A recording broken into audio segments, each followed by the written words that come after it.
विद्यार्थी मित्रमैत्रिणींनो नमस्कार। मी आपल्यासाठी आज घेऊन आलो आहे सेकंड सेमिस्टर एक्झामचा स्टँडर्ड 7चा इंग्रजी या विषयाचा येऊ शकणारा पेपर आणि त्या पेपरमधील येणाऱ्या प्रश्नांची उत्तरे। तर आपण बघत आहात माझे यूट्यूब चॅनल एज्युकेशनल मनोहर। हे चॅनल आपण अजूनपर्यंत सबस्क्राईब केलं नसेल तर याला आपण सबस्क्राईब करून घ्या आणि हा व्हिडिओ बघितल्यानंतर याला एक लाईक आणि जास्तीत जास्त या व्हिडिओला आपण शेअर करायला विसरू नका। चला तर बघूया की सेकंड सेमिस्टर एक्झाम स्टँडर्ड 7चा इंग्रजी या विषयाचा पेपर सोडवायचा तरी कसा। तर यामध्ये क्वेश्चन 1 विचारलेला आहे बघा, read the following paragraph and answer the questions given below. या ठिकाणी एक पॅराग्राफ देण्यात आलेला आहे आणि त्या पॅराग्राफवर तुम्हाला प्रश्न देण्यात आलेले आहेत। मी तुम्हाला डायरेक्ट ते प्रश्न आणि त्या प्रश्नांची उत्तरे सांगणार आहे, कारण यामध्ये तो पॅराग्राफ वर खाली करण्यामध्ये आपल्याला उत्तरे बरोबर लिहिता येणार नाही। तर पहिला जो क्वेश्चन विचारला आहे तो आहे कंप्लीट द फॉलोइंग सेंटेन्स। ठीक आहे, यान एल्डरली मॅन, तर आपल्याला पॅराग्राफमधून तो लिहायचा आहे विथ फिअरी रेड हेअर, अशा पद्धतीने तो कंप्लीट करायचा आहे। दुसरा, write down following words in alphabetical order. दिलेले शब्द आहेत कॉल्ड, विजिटर्स, एल्डरली, फिअरी, यांना अल्फाबेटिकल ऑर्डरमध्ये आपल्याला लावायचं आहे एबीसीडीच्या क्रमानुसार। तर तो ऑर्डर कसा होईल? Cold, elderly, fiery, visitors.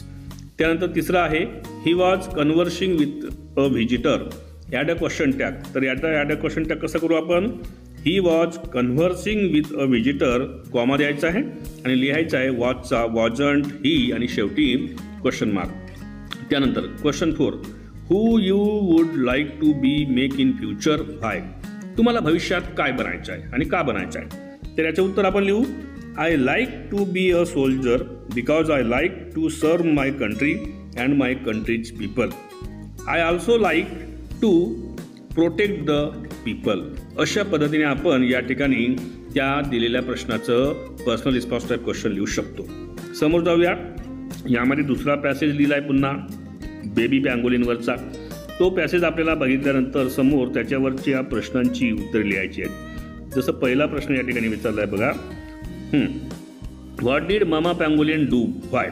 Mama pangolin काय करते आणि ती का करते? तर याचं उत्तर आपण या ठिकाणी लिहू she takes her baby out for the walk so that he would learn the art of ant hunting. ठीक आहे। दुसरा क्वेश्चन आहे how did mama pangolin carry her baby. Mama pangolin आपल्या बेबीला कशी कॅरी करते? तर याचं उत्तर लिहू आपण she tells her baby to hold tight her scales and carry him on her back tail. त्यानंतर तिसरं आहे what did mama and baby see on their way. तर याचं उत्तर आहे अ पॉर्क्युपाईन। ठीक आहे। त्यानंतर आहे कंप्लीट द सेंटेन्स कंप्लीट करा। हे वाक्यांमधून आपल्याला त्या पॅसेजमधून कंप्लीट करायचे आहे। जसं शी बिगॅन टू वॉक, याचं उत्तर आहे स्टेडीली अँड कंटिन्युअसली। दुसरं आहे मामा सेट हिम ऑन हर, तर याचं उत्तर आहे tail and finally brought him out of the home. त्यानंतर बघा क्वेश्चन 3 विचारलेला आहे स्लीप बेबी स्लीप, ही ती पोएम आहे। या पोएमच्या आधारावर तुम्हाला काय केलं आहे, त्यांनी काही प्रश्न विचारलेले आहेत। ठीक आहे। तर ते प्रश्न कोणते पाहू आपण? जसा tell the title of the poem, पोएमचा टायटल काय आहे? तर तो लिहू आपण स्लीप बेबी स्लीप। त्यानंतर who does shake the little tree, याचं उत्तर आहे बेबीज मदर। त्यानंतर आहे कंप्लीट द सेंटेन्स पूर्ण करा। द हेवन्स, तर याला लिहू आपण पोएममधून लिहायचे आपल्याला आर व्हाईट विथ शीप। आणि दुसरा आहे द मून्स, तर तो आहे शेफर्ड ऑफ द नाईट। त्यानंतर विचारलेला आहे question 4, write down the rhyming words from the given stanzas. दिलेल्या पोएममधून रायमिंग वर्ड्स तुम्हाला लिहायचे आहेत। तर कोणते लिहू आपण? स्लीप, शिप, ट्री, दी, ब्राईट, नाईट। या पद्धतीने ते रायमिंग वर्ड्स आपल्याला या ठिकाणी लिहायचे आहेत। समोर जाऊया, say whether the following sentences are true or false. जसं तुम्हाला जे दिलेले सेंटेन्स आहेत ते तुम्हाला या ठिकाणी पँगोलिनच्या आधारावर काय करायचं आहे, ट्रू किंवा फॉल्स आहेत ते लिहायचे आहे। Baby pangolin did not like termites, तर हे आहे false. Human beings have destroyed pangolins habitats, तर हे आहे true. The pangolins home was a snug hole in the earth, तर हे सुद्धा आहे ट्रू। आणि पँगोलिन स्केल्स आर मेडिसिनल, तर हे आहे फॉल्स। त्यानंतर बी मध्ये काय विचारलं आहे बघा, यामध्ये बी मध्ये त्यांनी विचारलेलं आहे write other meaningful sentence by using other words in place of the words in boxes.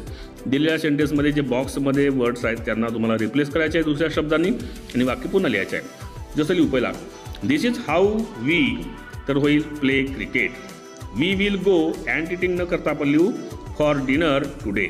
त्यानंतर सी मध्ये बघा, write at least 8 words related to the following. खाली दिलेल्या 4 पैकी कोणत्या 2शी संबंधित 8 शब्द लिहा. पहिला आपण लिहूया यामध्ये टीव्ही. टीव्हीशी कोणते कोणते शब्द आहेत? Remote, screen, channel, cable, set top box, antenna, recharge, table, company, site. दुसरा शब्द घेऊ आपण मोबाईल. त्याच्याशी संबंधित Android, keypad, charger, cable, cover, stand, recharge, ringtone, screen, colour हे शब्द त्यामध्ये आपण लिहू शकतो. त्यानंतर समोर जाऊया. काय म्हणते? Write the opposite words for the following. दिलेल्या शब्दांसाठी अपोजिट वर्ड्स लिहा. पहिला आहे राईट, त्याचा लिहू आपण रॉंग. दुसरा आहे पोलाईट, त्याचा लिहू आपण अनपोलाईट किंवा रिव्ड. तिसरा आहे इंटरेस्टिंग, त्याचा होईल अनइंटरेस्टिंग किंवा बोरिंग. चौथा आहे लाईक, त्याचा लिहू आपण डिसलाईक. पाचवा आहे रिलायबल, त्याचा लिहू आपण अनरिलायबल. दुसरा बघा, write the past tense form of. दिलेल्या शब्दाचा पास्ट टेन्स लिहा. तर तो होईल सीचा सॉ, लुकचा लुक्ड, सिंगचा सॅंग, डूचा डीड आणि राईटचा लिहू आपण रोट. ठीक आहे. यामध्ये बी पहा. बी काय म्हणतोय? Complete the table with the correct form of verbs. V1 दिलेले आहेत काही ठिकाणी, V2 लिहायचं आहे, V3 लिहायचं आहे. जसं बिगिन, त्याचा पास्ट होईल बिगॅन, थर्ड होता बिगन. ब्रेकचा पास्ट दिलेला आहे ब्रोक, त्याचा परफेक्ट होतो ब्रोकन. कॅटचा पास्ट होईल कॉट आणि परफेक्ट होतो त्याचा कॉट. ठीक आहे. त्यानंतर C, frame yes no questions beginning with following auxiliary verbs. खाली दिलेले जे ऑक्झिलरी वर्ब्स आहेत यांनी सुरू होणारे येस नो क्वेश्चन्स लिहा. जसं पहिला हॅव आहे, हॅव पासून बनवू have you done the job question mark. दुसरा आर पासून बनवू are you ready question mark. आणि तिसरा आहे डू, तर डू करू आपण do you know the answer आणि शेवटी क्वेश्चन मार्क. या पद्धतीने आपण ती येस नो क्वेश्चन्स बनवू शकतो. त्यानंतर समोर जाऊया. Match the words in column A with their meaning in column B. जसा पहिला रिव्हील्ड आहे, तर रिव्हीलचे मॅच कोणासोबत बसेल? रिव्हील म्हणजे होते made something known to somebody, म्हणजेच ऑप्शन बी. कॅन्डिडेट्स, कॅन्डिडेट्स म्हणजे कोण? Person who is taking an exam म्हणजे option C. Most highly paid ते होईल people who earn a lot of money म्हणजे ऑप्शन ए. आणि फॉलोवर्स म्हणजे कोण? Persons who support and admire a particular person म्हणजे ऑप्शन डी. त्यानंतर E मध्ये पहा काय करायचं आहे.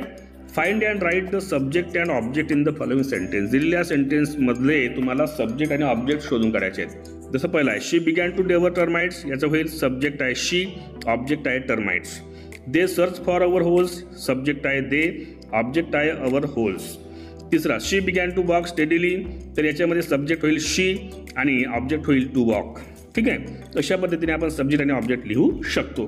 त्यानंतर LY फॉर्म्स लिहायचे तुम्हाला. बघा LY फॉर्म्स कसे करू आपण? तर LY फॉर्म्समध्ये आपल्याला काय करायचं आहे? Real, really, beautiful, beautifully, careful, carefully, eager, eagerly. ठीक आहे. LY लावलं त्याला. त्यानंतर आहे B, find transitive and intransitive verbs in the following. Transitive आणि इंट्रान्झिटिव्ह वर्ब म्हणजे कोणते? ट्रान्झिटिव्ह वर्ब कोणाला म्हणतो? ज्या वर्बला ऑब्जेक्ट असतो त्याला आपण म्हणतो ट्रान्झिटिव्ह, म्हणजे ज्याची क्रिया होते. आणि इंट्रान्झिटिव्ह म्हणजे ज्याला ऑब्जेक्ट नसतो त्याला म्हणू आपण इंट्रान्झिटिव्ह. रोज स्मेल्स स्वीट, तर स्मेल्स हा ट्रान्झिटिव्ह वर्ब आहे. बर्ड्स फ्लाय, या ठिकाणी फ्लाय हा इंट्रान्झिटिव्ह वर्ब आहे कारण त्याचा ऑब्जेक्ट नाही आहे. आणि पोर द मिल्क, या ठिकाणी मिल्क पोर करते म्हणून पोर हा सुद्धा एक ट्रान्झिटिव्ह सब्जेक्ट किंवा वर्ब आहे. ठीक आहे. त्यानंतर बघा, right a simple 4 to 5 sentences about your parents. ठीक आहे. तुमच्या पॅरेंट्सबद्दल 4 ते 5 सेंटेन्स लिहा. मग कसे लिहू? I love my parents, my parents are very lovable, my parents take care of me, I feel safe with my parents, I share everything with my parents, my parents teach me good things. आणि शेवटचा आहे B, translate the following sentences into your mother tongue. दिलेल्या सेंटेन्सला तुमच्या mother टंगमध्ये translate करायचं आहे. पहिला, ओबे युअर पॅरेंट्स अँड टीचर्स, याचं कसं करू? तुमच्या आईवडिलांचा आणि शिक्षकांचा आदर करा. दुसरा, keep your classroom neat and clean, तर याला लिहू आपण तुमचा वर्ग स्वच्छ आणि नीटनेटका ठेवा. आणि शेवटचा आहे always follow the traffic rules, तर हे करू आपण नेहमी वाहतुकीच्या नियमांचे पालन करा. तर एकंदरीत आजचा हा व्हिडिओ मी आपल्यासाठी खास घेऊन आलो होतो, ज्याच्यामध्ये आपण पाहिलं वर्ग 7वीचा द्वितीय सत्र परीक्षेचा इंग्रजी या विषयाचा येऊ शकणारा पेपर आणि त्या पेपरमध्ये येणाऱ्या प्रश्नांची आपल्याला लिहिता येणारी उत्तरे. तर आशा करतो की हा व्हिडिओ नक्की आपल्याला आवडला असेल. हा व्हिडिओ आवडला असेल तर अशाच पद्धतीचे व्हिडिओज आपल्याला बघायचे असतील तर त्यांची प्लेलिस्ट द्वितीय सत्र परीक्षा ठीक आहे या नावाने दिलेली आहे. आपण त्यावर जाऊन इतरही आपल्या वर्गाचे आणि इतर विषयाची व्हिडिओज पाहून घेऊ शकता. या व्हिडिओला जाता जाता आपण एक लाईक आणि जास्तीत जास्त शेअर करावं आणि हे चॅनल एज्युकेशनल मनोहर यावर आपण नवीन असाल तर हे चॅनल आपण सबस्क्राईब करावं अशी मी आपल्याला शेवटी एक आपल्याकडून अपेक्षा करतो आणि मी आपली आता रजा घेतो. सर्व विद्यार्थी मित्रमैत्रिणींना माझा नमस्कार.